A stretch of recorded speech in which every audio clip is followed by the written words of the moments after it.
আপনি কি চান সবাই আপনাকে পছন্দ করুক? তাহলে ডেল কার্নেগি এর how to win friends and influence people বইটি 7টি সুনামূল্যবান কৌশল জানতে হবে। চলুন শুরু করি। প্রথম নিয়ম, কখনো কাউকে সমালোচনা, নিন্দা বা অভিযোগ করবেন না, কারণ মানুষ নিজেকে রক্ষা করতে চেষ্টা করে। সমালোচনা তাদের মনোভাব খারাপ করে দেয়। উদাহরণ, যদি কেউ ভুল করে তাকে বোঝাতে নম্রভাবে বলুন, কঠোর ভাষায় নয়। আপনার কাজ আজ থেকে সমালোচনা এড়িয়ে চলুন। দ্বিতীয় নিয়ম হলো আন্তরিক প্রশংসা দিন। মানুষ সবাই ভালো লাগতে চায়, তাই সৎ প্রশংসা তাদের মন জয় করে। উদাহরণ, কাজের জায়গায় কারো ছোট একটি ভালো কাজের জন্য ধন্যবাদ দিন। আপনার কাজ আজ থেকে প্রতিদিন কাউকে কমপ্লিমেন্ট দিন। তৃতীয় নিয়ম, অন্যের মনের আগ্রহ ও ইচ্ছা জাগিয়ে তুলুন।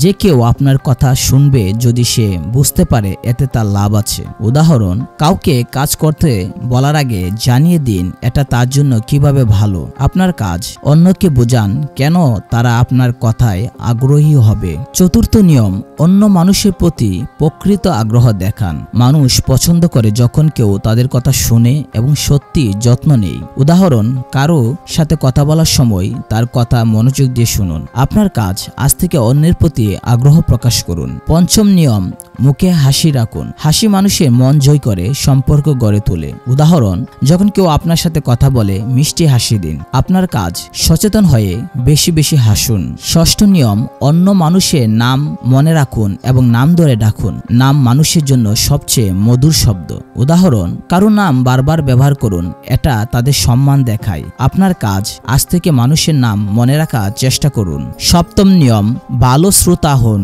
মানুষ পছন্দ করে যখন কেউ তাদের কথা শুনে। উদাহরণ, কথা বলার সময় অন্যকে উদ্বুদ্ধ করুন বেশি বলার জন্য। আপনার কাজ আজ থেকে বেশি শুনুন, কম কথা বলুন। এই 7টি কৌশল আপনাকে মানুষের মন জয় করতে ও জীবনে সফল হতে সাহায্য করবে। আজ থেকে অনুশীলন শুরু করুন এবং দেখুন আপনার জীবন কিভাবে বদলে যায়। আপনি কোন কৌশলটি আগে প্রয়োগ করবেন কমেন্টে জানান। ভিডিও ভালো লাগলে লাইক ও সাবস্ক্রাইব করুন। ধন্যবাদ।